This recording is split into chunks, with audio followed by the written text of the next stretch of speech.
Hi everyone, this is Pastor Mantsha. Thank you so much for tuning into our channel. If this video has been a blessing to you, please share it with people in your life, and also please subscribe to our YouTube channel. Subscribe also to the notifications so that you can be the first to hear when we load new videos. Thank you for your support and may God bless you. Amen. In the name of Jesus, amen. As I'm trying to find a new way of greeting. Now I've been greeting like this for years, so I want to try and find a better way. But I'll find if ever I get to me after the service. So that I can maybe greet them. If I'm used to these things, I'm going to need to good morning in the name of Jesus. But I think it's going to. Are you guys well?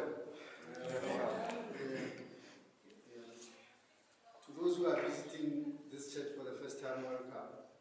If anyone is visiting for the first time, I wouldn't know because I'm a visitor as well.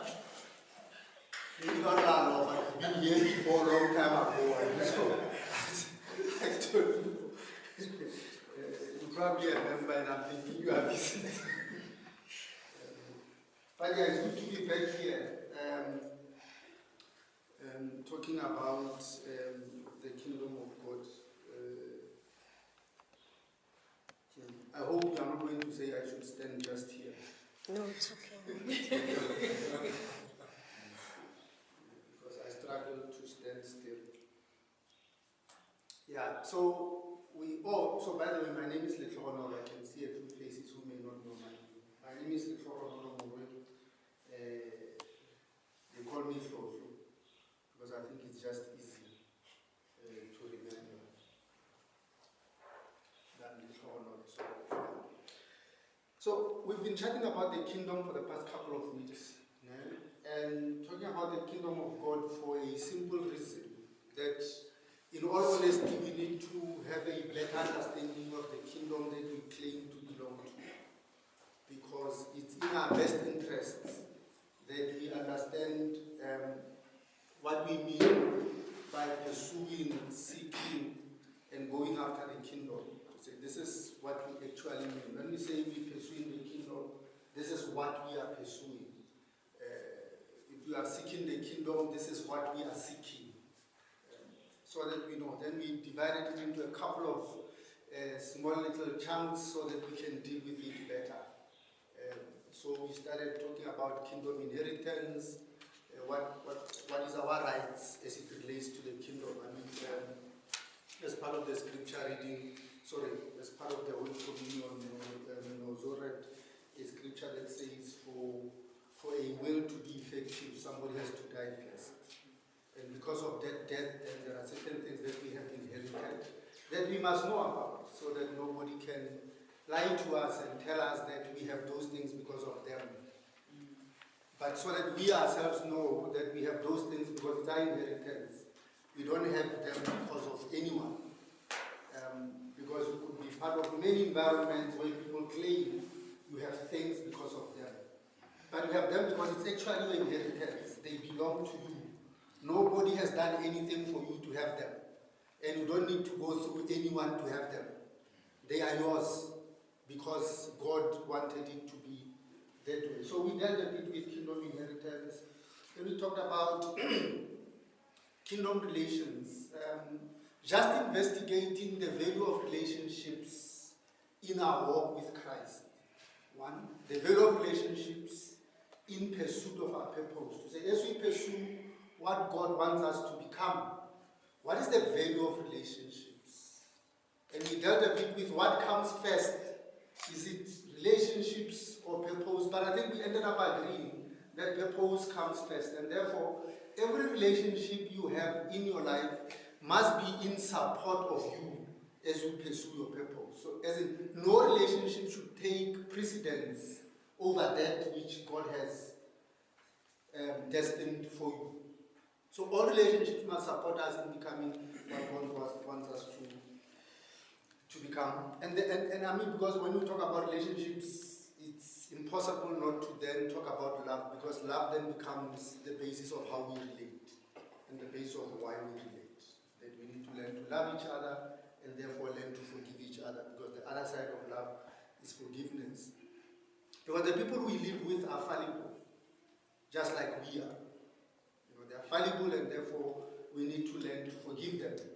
Because then if you can't forgive, then you can't relate. Unless if when you relate with perfect people, which is impossible because there's no such. So if you can't forgive, then you can't relate.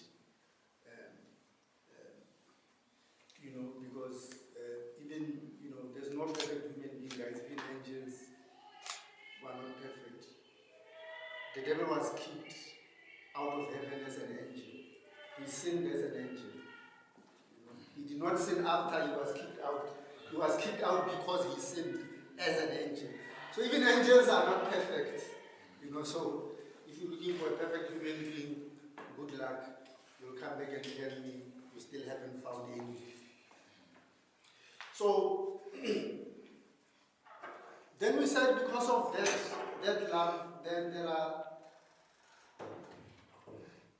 there are certain things that as kingdom citizens we need to pursue, as in we need to do actively so. And therefore we spoke last week about kingdom works, as in the works that the Bible says, the good works that they were set up and prepared before the foundations of the earth, so that me and you can walk in them. So that we were created for good works. Simply meaning we were created just to be good human beings, to do good things, to treat others well, to be kind, just overall to be nice people. And that's what God wants us to do. And we went on to deal with some of the actual things that we need to learn to do. One, like taking care of others. Just looking after people who have no ways of paying us back. Just taking them serious, regarding them, looking them and treating them as human beings, even though they have way less than what we do. Because this is life. In life, there are people below you and there are people above you. That's just how life is. Like you are not above everybody else and you are not below everybody else. In life, there are those who are above you and there are those who are below. That's just life. And there's no way that we'll all be at the same level. It doesn't. It's not. Even Jesus Christ, when they complained about the perfume, he said, "You'll always have poor people." And Jesus doesn't just speak. It's reality. There'll always be poor people. Even though we are told that all of us are millionaires, some of us are only going to be millionaires by faith. We'll never see a million in our lifetime. That's the reality of life. Some of us will never see a million in our lifetime. It doesn't matter how many people tell us we'll be millionaires. And I'm not saying don't pursue being a millionaire. I'm just saying some of us are going to die pursuing. It's just the reality of life, guys. Let me just tell you the truth so that you know. It's just true. But I'm not saying stop pursuing. But I'm just helping you so that when you don't find, you don't think God has anything against you. The reason why we think God has something against us when we don't find is because we are told we have to find. And we will find. And if we don't find, then we are told there's something wrong with our faith. Now, you have to try and find something wrong with your life because you are not finding this thing that other people are finding. Now, you are stressed because you are trying, how do I pray? Now, I've been facing north, maybe I should start facing south because then there's something wrong in my setup. There's nothing wrong with your setup. It's God. He says, I bless those that I want and I curse those that I want. It happens when it happens. Guys, it's just God, man. So don't let anyone lie to you and say it's your fault. Imagine if you are Paul, man. When we have been a loyal servant of the gospel, you found other apostles doing this thing who have met Christ and have been with Christ face to face, and they haven't done half the things you have done. Now, if you are Paul, Peter and them have not done nothing as compared to what Paul did, especially as far as propagating the gospel to the Gentiles. They had done very little as compared to what Paul did. and you go to God and you say, God, please, man, there's a thorn in my flesh. Remove it. And God says, no. My grace is sufficient. That's your solution. Your solution is grace.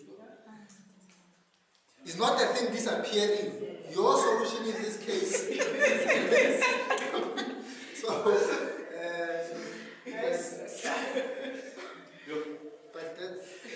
but that's just God, né? So don't be offended. Don't be offended. It's just God. Because sometimes you don't know. You know, now this is what the sermon is for today. But sometimes you don't know why certain things are allowed to happen in your life. Actually, now you read in Job, and I think you are just glozing over Job. No, don't read Job like that. Read Job properly. This is how Job starts. There was a man in the land of Oz who was, other version says he was perfect, God-fearing. Like that's how it starts. There was a man in the land. He was the richest man in that region. He was God-fearing, good. Other version says he was even perfect. So, if I were to say this is how it starts, and I were to say to you, complete the story of Job, how was it going to read like after that? It's going to be one sentence, and he lived happily ever after. if you did not know how the story unfolded subsequent to that verse, if you were to make up the story, after reading that verse, it should read like, and he lived happily ever after. Because that's what we think. We think, even Job, even his friends thought like that, if you read the conversations. For no man, Job, you should have done something. There's no way. That's not how God works. If you are good, only good happens to you. The fact that bad is happening to you, God, others were sure, they were certain, God, Job, just go and repent. No, just repent, ask for forgiveness, your life will be back to normal. Don't be stubborn. You can't be good as you say you will. Not when this is happening to you. So, let's leave that part. And that's not what we're talking about. So, then we spoke a bit about kingdom works, to say there are certain good things that we need to do, like take care of the poor, looking after them, meeting their physical needs. To say when the Bible talks about helping the poor, in Proverbs actually says, take care of the poor, you are lending to God. And we said, imagine going through your life knowing that God owes you. Just because you looked after someone who was struggling. And Sharon Paul says, you must genuinely love people, genuinely love people. Passionately just love people. If you struggle with that, let's chat after the service. Because that's the bedrock of our faith in Christ. Just genuinely loving others. You can't run away from that. You can't say, I'm a Christian, like we said last week, but so and so I don't like. Like it does not, it's a contradiction. In big English they say it's an oxymoron. What? It does not work like that. And we said, if you are a nice person, just start at home and be nice at home. Start at home and be nice at home. It's important. It's important. Let the people you live with know you are nice. Don't let them shock when they see you in public. How? Is this the guy I live with? Because at home, he does not smile like this. He's not this nice, she's not this nice. Is this the same person? Don't let them experience you that way. Just be nice even at home. I know Pastor Mantsha, you want to build a church of nice people. Yes. Just genuinely nice people. I'm just trying to help you. So that you have just had a church of nice, good people who do good things. Imagine if you had a church like that.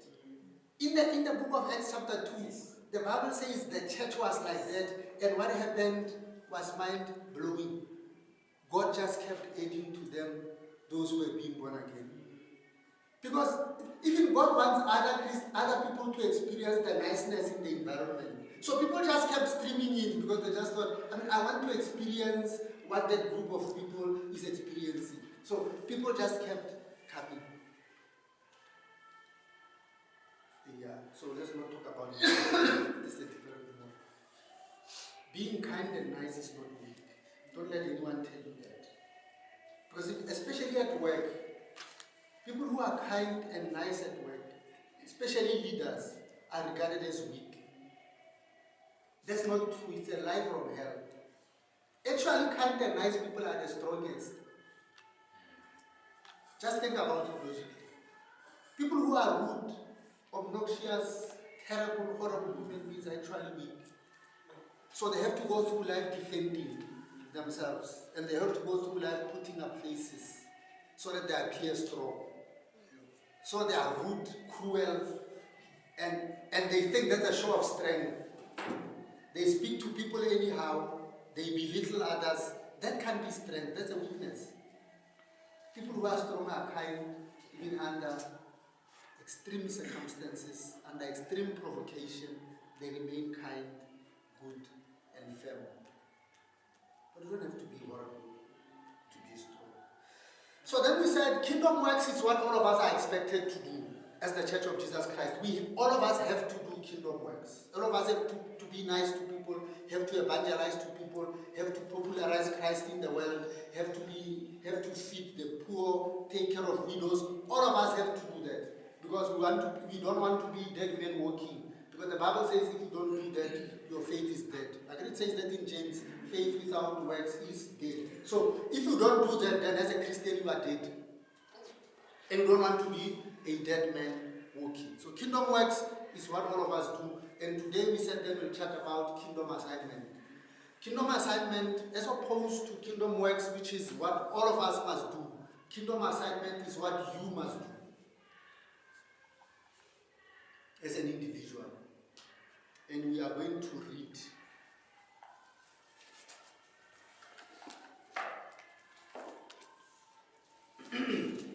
Because of the privilege and authority God has given me, I give each of you this warning. Don't think you are better than you really are. Don't think you are better than you really are. Be honest in your evaluation of yourself, measuring yourselves by the faith God has given us, just as our bodies have many. Sorry. Okay, that one was just by the way. Measuring yourselves by the faith God has given us. So this is a simple advice before we start today's sermon. Just don't over-exaggerate your significance. And this will assist you even as you deal with what we're going to deal with now, which is your assignment. Because one of the biggest derailers in you fulfilling what God has called you for is you over-exaggerating your significance. So don't do that. Because that will make it easy for you to then do what God has called you to do. Just as our bodies have many parts and each part has a special function, so it is with Christ's body. We are many parts of one body, and we all belong to each other. In His grace, God has given us different gifts for doing certain things well. So God has given each of us certain gifts, specific gifts for doing certain things well, each of us. And the Bible preluded that by saying, just like a body has many parts, we are many different parts, but of one body. So just like a body, each part has its own assignment. Each part has its own assignment, but we are like a body. And God has given each part an ability to do certain things well. I said it before that CEV, Contemporary English Version, says God has given each of us a special way of saving others. So each of us has an ability to do something well. And where did we get it from? From God. God has given each of us. So as we sit here, each of us has something that they can do well. Each of us. There is something that you can do well, better than all of us. There is something that I can do, there's something that you can do, that you can do, that you can do well, better than all of us. But that thing was given to you so that you can serve us. We'll read it in Corinthians, but I just want to take you that. So an assignment is that which God has given you, and you as an individual can do it well.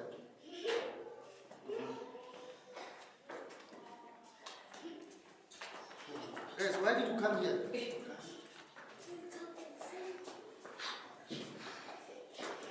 Guys, go back, go. I'm going to go.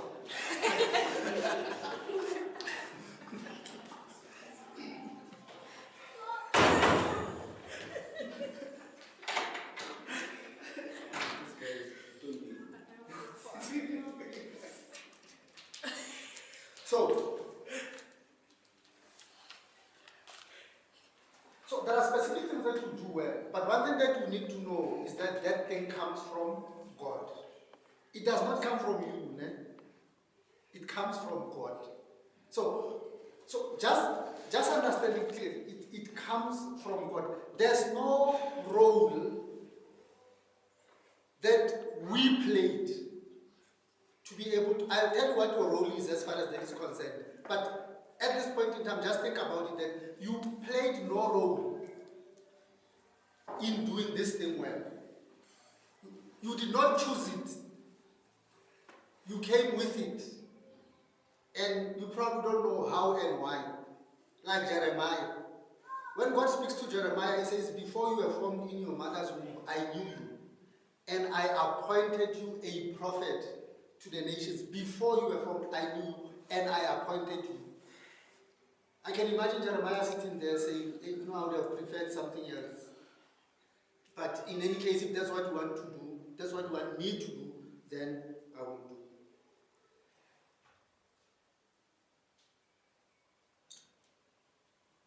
So, if God has given you the ability to prophesy, speak out with as much faith as God has given you.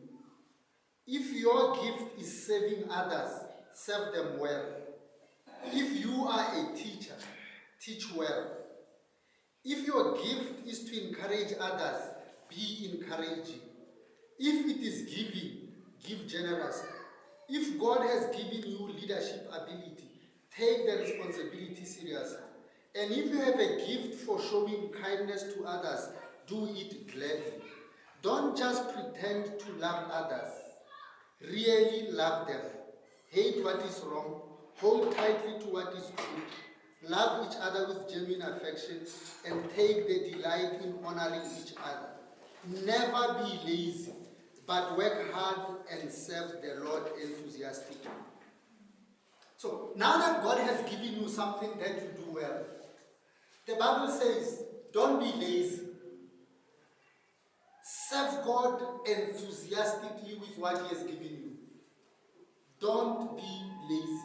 Serve the Lord enthusiastically with what He has given you. So it's like it's like what Hannah says about Samuel. He says, God, if you give me a son, I'll give him back to you. So if you give me a son, he says, I'll give him back to you, to serve. It's the same thing with the gifts that God has given us. Now that God has given us these gifts, we give them back to Him. We serve Him enthusiastically with the gifts. But we serve Him through serving others. Because we said it last week, that there's nothing like, when I'm done with people, from now on I just focus on God. You serve God through others, through serving others, and you do it enthusiastically. I mean, I always say, if you still complain about doing what you believe God has called us to do, there's a lot of learning to be done. You are not a lost cause, there's a lot of learning to be done. If you do what you think God has called you to do and you do it grudgingly, there's a lot of growing that needs to happen. And we all start somewhere. So we can't do what God has called us to do grudgingly. We must do it enthusiastically. So as you pursue your own individual assignment, do it enthusiastically. And don't do it lazily. Don't do it whatsoever. Do it enthusiastically. And don't forget, the responsibility, this is where your responsibility comes in. The responsibility of growing this thing lies with you. God has given it to you. Now the responsibility of growing it lies with you. 1 Timothy 4 verse 14. Do not neglect the spiritual gift you received through the prophecy spoken over you when the elders of the church laid their hands on you. Give your complete attention to these matters. Throw yourselves into your tasks so that everyone will see your progress. Keep a close watch on how you live and on your teaching. Stay true to what is right for the sake of your own salvation and the salvation of those who hear you. Do not neglect the spiritual gift you received. Okay, Timothy had received his this way. This is not the only way that you receive yours. So Timothy had received his this way. So this is not the method of receiving gifts. It's just how Timothy received his. So it's not a doctrine. This is not how you receive gifts. So, Timothy as a person has received his this way. So, but the message here, Paul says to him, do not neglect that gift. So, maintaining, taking care of, looking after, and growing the gift becomes your responsibility, because it's possible that you could neglect it. I mean, why do we sometimes neglect the gift that we have? One of the biggest things that I've observed at least is personal circumstances. That you look at your personal circumstances and you think they are so bad that you have to put everything on hold. Yeah. To say, what, I'm so hurt, I'm so heartbroken, I'm so sick, whatever the reason may be, that everything else must take a back seat. Including this thing that God wants you to do. But Paul says, do not neglect the gift that you received. Do not neglect it. So, you receive the gift, the responsibility to look after, to care for, and to grow the gift lies with you. The Bible says the gifts of God are with no repentance. You will never lose it. But if you do nothing, it will never grow.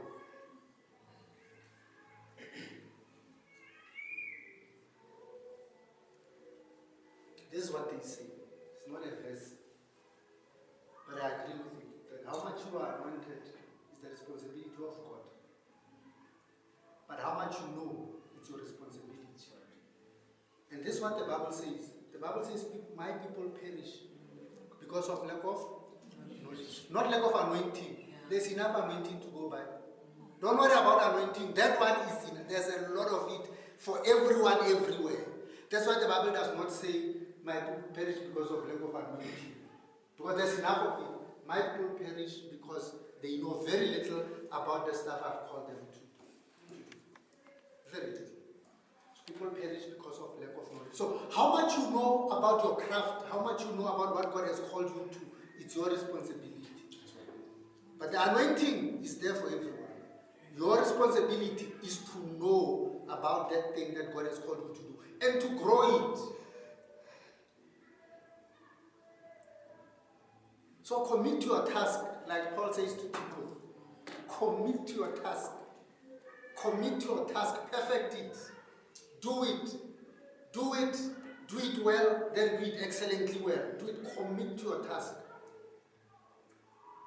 And you only grow in your task if you practice, if you do it, if you consider it, if you're concerned about it, if you think about it, you grow in your task.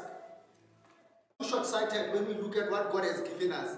It's like, it's my singing, it's my preaching. No, it's not yours. It was not given to you for you. It was given to you for the sake of others. And when the Bible talks about fivefold ministries, what we call fivefold ministries, and I know we call it fivefold ministries so that we can elevate it above everything else. Not called fivefold anything in the Bible, it's just gifts that God has given others. Apostles, teachers, evangelists, prophets, and shepherds. Yeah, I think so. Apostles, teachers, evangelists, prophets, teachers. I think I'm repeating one of them, but you catch the drift. It says, the Bible says, God has called these people so that the men of God, the Christian, the body of Christ, can come to the full stature of Christ. So these people receive their callings not for them, but so that me and you can come to the full stature of Christ, so that me and you can become more and more like Christ. So this thing is not for you. Don't own it like it's yours, but own it like a service. Don't own it like it's yours. You even want to decide how it must operate exclusively. You know? So let's read how the body functions, so that we can understand how all these gifts interact. Because like all of us have different gifts, different people have different gifts, but there's a way that these gifts interact, so that all of us can be helped. And I hope no one sits here with a gift that they are not willing to show. So let's read 1 Corinthians 12, the whole chapter, the whole of chapter 12. Now, dear brothers and sisters, regarding your question about the special abilities the Spirit gives us, I don't want you to misunderstand this. You know that when you were still pagans, you were led astray and swept along in worshipping speechless idols. So I want you to know that no one speaking by the Spirit of God will curse Jesus, and no one can say Jesus is Lord except by the Holy Spirit. There are different kinds of spiritual gifts, but the same Spirit is the source of them all. There are different kinds of service, but we serve the same Lord. God works in different ways, but it is the same God who does the work in all of us. A spiritual gift is given to each of us so we can help each other. A spiritual gift is given to each of us so we can help each other. To one person, the Spirit gives the ability to give wise advice. To another, the same Spirit gives a message of special knowledge. The same Spirit gives great faith to another. And to someone else, the one Spirit gives the gift of healing. He gives one person the power to perform miracles and another the ability to prophesy. He gives someone else the ability to discern whether a message is from the Spirit of God or from another spirit. Still another person is given the ability to speak in unknown languages, while another is given the ability to interpret what is being said. It is the one and only Spirit who distributes all these gifts. He alone decides with which gift each person should have. So it's the same Spirit who gives different gifts. So the Spirit of God finds expression in the different gifts. So it's all the Spirit of God, but it finds expression in the different gifts. So the Spirit of God gives each gift to each one of us as He wishes. He does not ask, He does not consult, He just gives the gift as He wishes. He alone decides which gift each person should have. So, up to there, the Bible speaks exactly about the gifts, but from there then Paul demonstrates how these things interact using the body as an example. The human body has many parts, but the many parts make up one whole body. So it is with the body of Christ. Some of us are Jews, some are Gentiles, some are slaves, and some are free. But we have all been baptized into one body by one Spirit, and we all share the same Spirit. Yes, the body has many different parts, not just one part.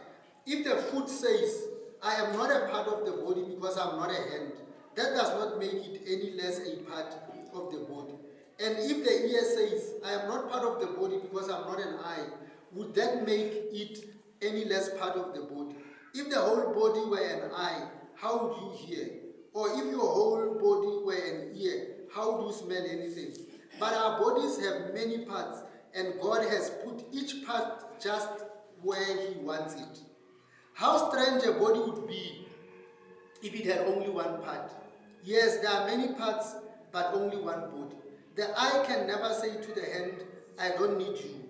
The head can't say to the feet, I don't need you. In fact, some parts of the body that seem weakest and least important are actually the most necessary.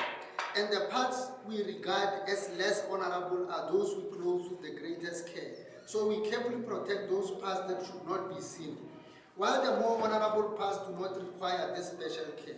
So God has put the body together such that extra honor and care are given to those parts that have less dignity. This makes for harmony among the members, so that all the members care for each other. If one part suffers, all the parts suffer with it. If one part is honored, all the parts are glad. All of you together are Christ's body, and each of you is part of it. Here are some of the parts God has appointed to the church. First are apostles, second are prophets, third are teachers, then those who do miracles, those who have the gift of healing, those who can help others, those who have the gift of leadership, those who speak in unknown languages as well. Are we all apostles? Are we all prophets? Are we all teachers? Do you all have the power to do miracles? Do you all have the gift of healing? Do you all have the ability to speak in unknown languages? Do you all have the ability to interpret unknown languages? Of course not. So you should earnestly desire the most helpful gifts. But now, let me show you a way of life that is best of all. This portion of scripture is a sermon on its own. It's simple. Actually, that's what Paul says about his letters in 2 Corinthians chapter 1, verse 2, chapter 2. Somewhere we read it today. Where he says, when we wrote our letters to you, we have nothing to read between the lines. Our letters were plain. Every time I teach people this, they think I'm not spiritual. To say, guys, there's only one meaning in each verse. There's no verse with multiple meanings. Each verse has one meaning. The meaning that the author intended when he wrote it. I always say, imagine when Paul wrote a letter to the Corinthians, but the letter had 20 meanings, and he needed the Spirit of God to get all the meanings. I mean, the church, you have to read and then pray, hey guys, Paul is deep now. Can we just find what he's trying to tell us? That was not the case. The letters were plain and simple to communicate one thing to the church. The reason the church is in the mess it's in today is people who say a scripture has multiple meanings.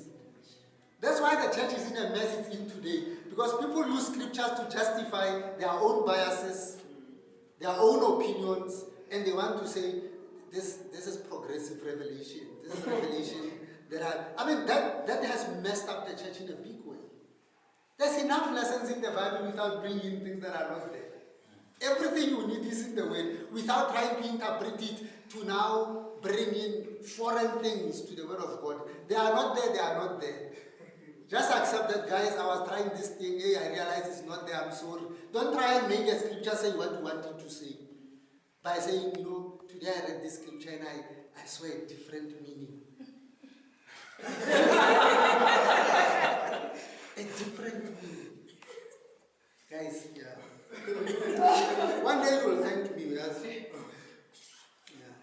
If you said a different meaning sometime today, I don't mean you. I mean this. I mean, these people who are misleading us. When you are fine.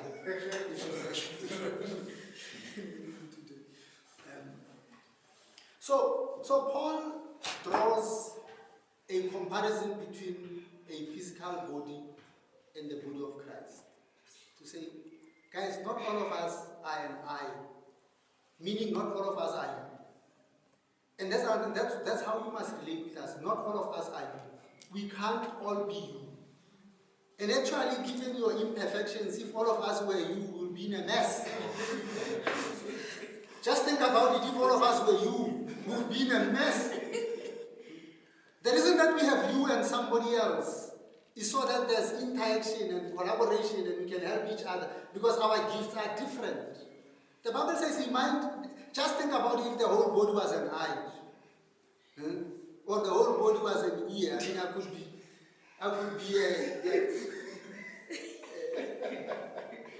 a guzunga of an ear standing right here trying to talk to you. But just think about it. Paul says it does not make sense. We can't all be an eye. And there's another thing that he says that we never really talk about. He says, even if the hand says, I'm not part of the body, it means nothing. It does not mean the hand will now leave the body. It's still here. So you can't try and disassociate yourself from us and say, I'm done. No, you can't be of the body of Christ. You probably could be of CJC, but you can't be of the body of Christ. So it does not help you. All you have to do is do what God said you must do. And as part of the body, sometimes you want to decide doing what God said you must do on the basis of what we did to you. But we did not give you the instruction. We are not the ones who said you are the hand. And all of a sudden you want to respond to your being the hand using what we have said or done to you. You want to say, I can't be the hand because Katlego did this to me. But Katlego never said you must be the hand. And therefore Katlego has no reward specific for your assignment. The one who said you must be the hand has the reward specific for your assignment. And he never said, as you practice your assignment, as you do it, as you perform your tasks, everybody will like it. It's not going to happen. You know the simple thing that people always say, you are not money, not everyone will like it. I swear not which is true. But just don't be the one who dislikes. Let those who dislike be others, not you. But we're not just doing what God. So you are a part of the body. And that's how the body works. And he says when one part suffers, the entire body system goes to assist that part. And we made an example last week that if you hit your toe against the brick anywhere, you know how painful this thing, and you hit it and then the toenail has come off and the pain is like right in your heart. That's what we say most. I felt it. I felt the pain in my heart, and it's physical. You feel it. You feel the pain somewhere in your stomach, like you feel it. But that's not what's ahead. That's not what head. What head is the toe. But because this thing is so one and united, when that happens, the pain goes to other parts of the body that were not even part of the action in the first place. Because that's how the body works. And the entire body, without thinking, okay, you know, I ran away from medical school. Second year medicine, as we used to say in the olden days, when they said short break, I went home. I did not come back. So I understand a bit how the body functions. There are two ways of functioning of the body. There's the anatomical functioning, which is the physical structure, how the body works physically. And there's a physiological functioning, which is how the body functions internally. The breathing, the blood flow, whatever it is, there's the physiological part of the body. So, but the entire functioning of the body changes when one part is head. Without thinking, the head, the hands, the muscles, they go to the toe. Like, there's no meeting. There's no, guys, should we go? How do we do this? Why was the foot not wearing the shoe? Can we consider this first? No. As soon as the toe gets head, the entire body, and with no one spared, your hands, your head, everything rushes to the part that's heady. That's how the body works. But physiologically, when that happens, the blood flow, everything changes just to take care of the toe. Nobody decides that that's how to, but that's how it's built. That's what happens. The blood flow changes, the breathing changes, how the oxygen flows in the system changes. Certain cells flow to that part, what we call platelets, to go and clot to make sure the blood stops. But nobody decides. That's just how the body functions. Before they ask, why was the foot not wearing a shoe? Then later, when they have taken care of the emergency, then there's a meeting between the body parts. That says, but next time, make sure you wear shoes. This thing is dangerous. When they have sorted out the emergency, you know, it's only the body of Christ that functions funny. That when the toe gets hurt, the other body parts don't go. They want to understand first what happened. Let's have a meeting first, guys, before we go there. It's only the body of Christ functions funny. We want to have a conversation first, a meeting, before we go help. Just because it's not me, just because it's not the foot, then I'm the hand. Now I'm just, no, I've been telling this feet to be a bit more careful. But we don't realize we're not going to be able to walk properly if we don't deal with the emergency on the feet. Because just because I'm an eye, I'm not going to be able to take us anywhere if we need walking. And I can't despise those who don't do what I do. Because sometimes as the body of Christ, we despise those who don't do what we do. I mean, especially those of us with public ministry. I mean, because my ministry allows me to stand here. My ministry allows me to be in the public eye every day. And my ministry allows me to get my appreciation and feedback right at the point of doing it. Because I'm here, you guys say amen, you say hallelujah, I know you like what I'm doing. But the Bible says there are other parts which are not like that. It says they are obscure, they are private, they are less significant, at least in our eyes than others. But it says those parts are honorable and important as well. It says we must look after them. They may not be doing. So the fact that I stand here does not make me better than those who are in the background.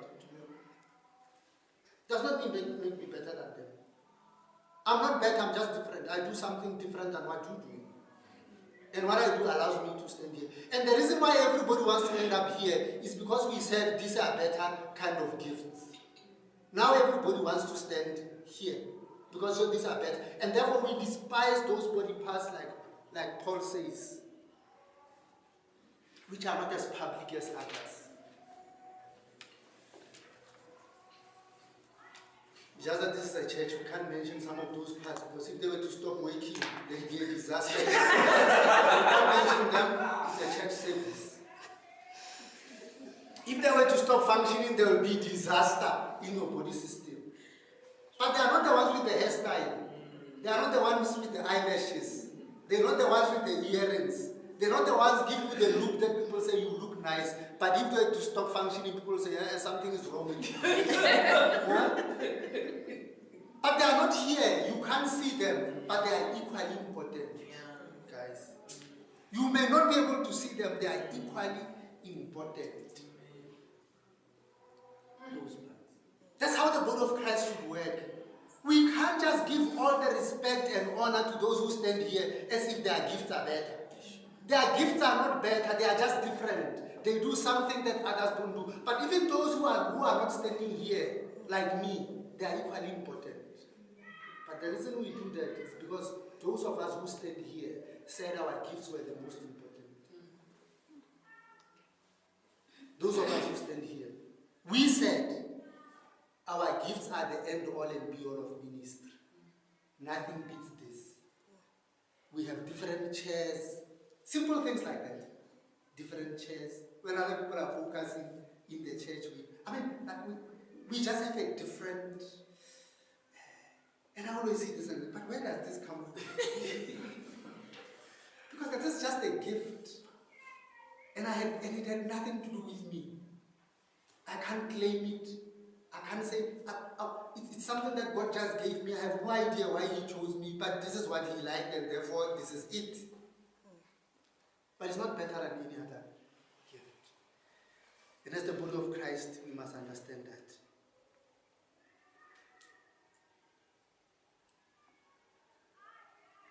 So no part is more important than another.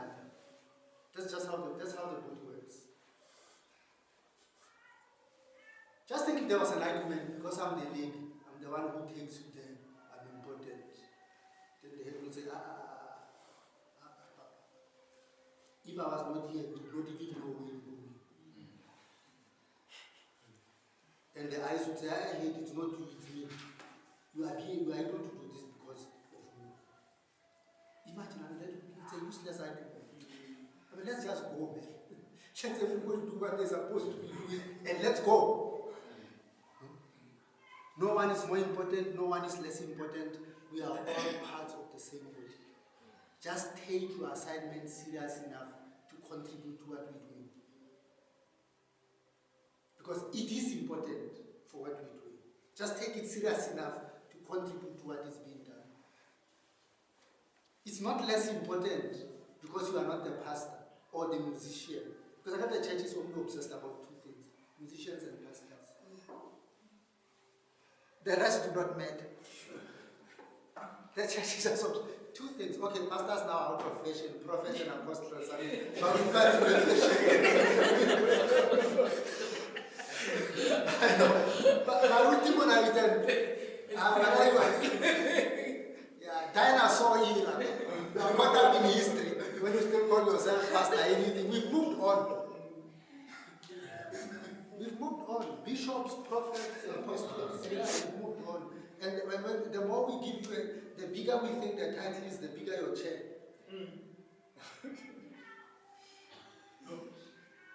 Hey guys, we must pray hard. Where do those things come from? They are nowhere in the way. Just read, guys. We said to the entire world, we said, this, what determines what goes in our lives is what in the way. Yeah. Hey, but some of the things we do are written nowhere. And now that at least, this is a good church, guys. At least you have an opportunity to read the whole Bible so that you can see that some of the things that are being said do not exist anywhere. Because by the time the year ends, you have read the entire Bible.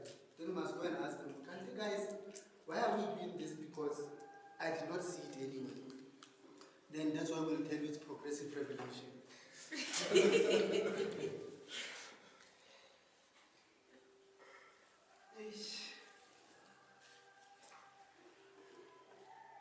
But like I said at the beginning, guys, don't think you are the it of anything. You are not the it of anything. It's just by grace that you do what you do. It's just by grace. It's the Spirit of God that decided to give it to you. And understand your role in the bigger picture. Understand your role in the entire body system. That this is my role. But there's one thing that you should never do. Let's read about it in Esther chapter 4, 13 to 14.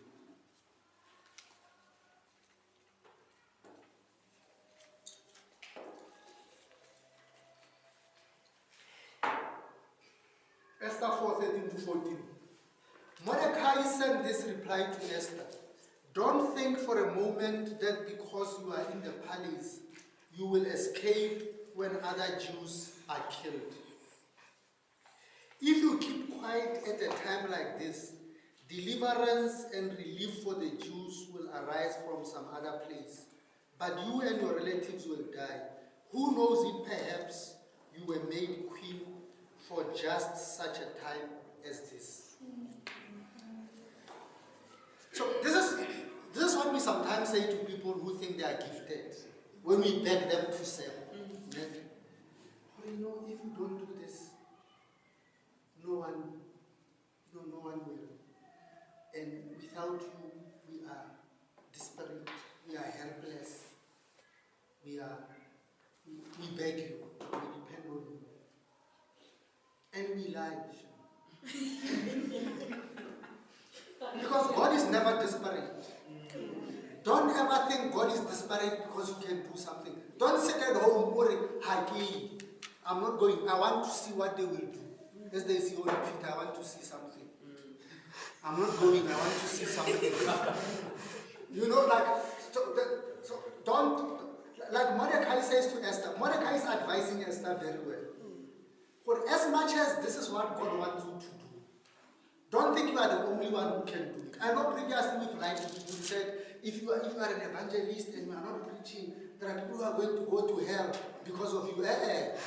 No one will go to hell because you did not do what God wanted you to do. Mordecai says to Esther, deliverance for Israel will come from somewhere else.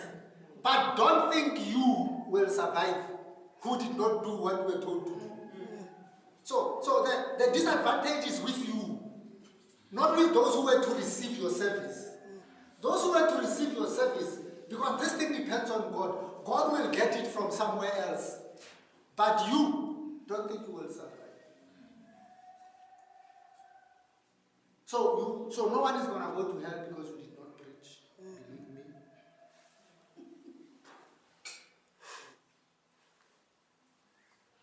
You must view being a vessel and a tool in the hands of God as an honor and a privilege, not as a right.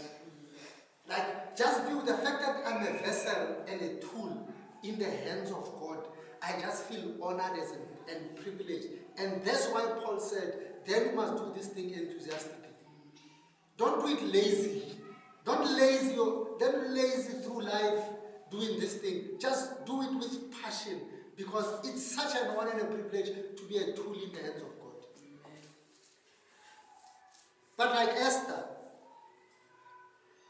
don't think if you don't do it, it's not going to be done. Somebody will do it. God will make sure somebody else does it. But you would have missed an opportunity. I would have missed an opportunity of being part of a winning team. I would have missed an opportunity. If I don't do what I'm supposed to, I would have missed an opportunity. If I don't contribute in order to help others. And it is something very important. It says, but what if God really raised you for a time as this? What if God raised you for a time as this? What if this is your moment? What if this is your moment? What if this is your time? What if this is your environment? This is your context. This is the moment in which you are going to shine. What if this was just meant for you? What if this was your moment? I mean, as soon as he said that to Esther, I think Esther woke up and started calling and making calls that she usually had to make, talking to her connections, talking to those people she needed to talk to, say, yes, maybe this is really the moment I was brought here for. This very moment. What if this is the moment? What if this is your time? What if this is your context? What if this is it for you? This is where you are going to grow, glow, shine, contribute. And no matter of contributor to go home happy, with peace, when you've done what God wants you to do. But guys, I'm honest, if we still complain when we do it, if we still complain that others are not helping us. You know, sometimes we want people to feel what we feel about things that we feel about. You know, there are certain things that for you it's a burden. But it's a burden because that's your assignment. But it's not a burden to me because that's not my assignment. My burden lies somewhere else. Because if I'm the hands and your burden is walking, and you are the legs, so your burden is walking, I'm the hands, my burden is touching. But you are complaining that I don't have the same burden as you. And that's why people are not helping me. I mean, in my previous life, especially people who come early and intercede, and they have this burden to come early and intercede. They used to complain a lot that other people are not helping them to intercede. Yes, a lot. People, guys, if it's a burden to do it with a smile.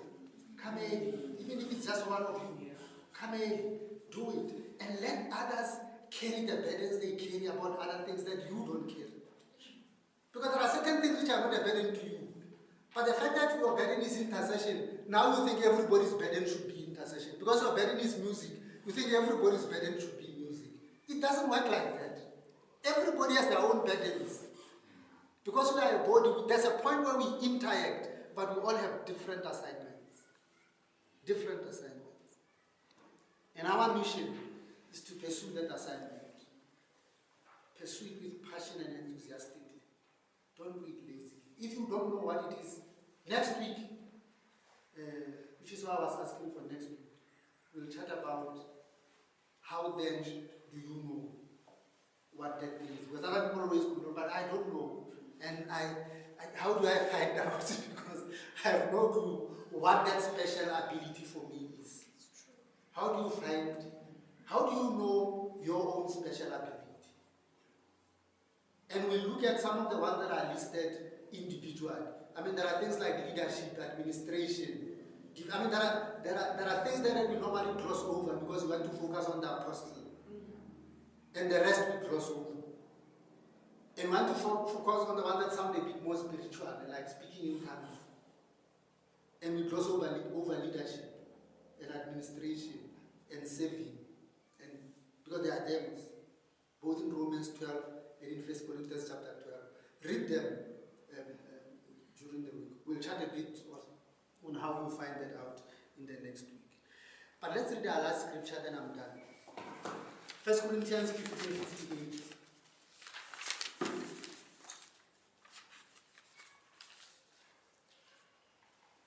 I'm going to read it, then I'll pray, then we're done.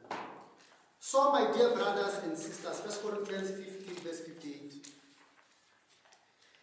So, my dear brothers and sisters, be strong and immovable. Always work enthusiastically for the Lord, for you know that nothing you do for the Lord is ever useless. Nothing you do for the Lord is ever useless. And that's what the Bible says, whatever you do it as if for the Lord. Because if you know whatever you do for the Lord is not useless, why? So the reason you do everything that you do even at work as if you do for the Lord is because your attitude is right already. You know this thing is not useless. I'm doing it for the Lord. So even against opposition, against provocation, against lack of support, you continue doing it because you know you're doing it for the Lord and it's not useless ever. Let's pray. Father, we thank you for the time. I hope this message was a blessing to you as it was to all of us in the ministry. In order to connect further with us, please feel free to contact us on Facebook, Instagram, LinkedIn, Twitter. It's Mantsha Pheeha, MANTSHAPHEEHA. We look forward to hearing from you so that you can be a blessing to us in the ministry and so that we can also be a blessing to you. To get more of our material, to get our books, please go to Amazon.com and again look for Mantsha Pheeha. You will find our books there. How to realize your personal vision, how to pray the word of God, failure is not final, and so much more. Thank you for your support and may God bless you. Amen.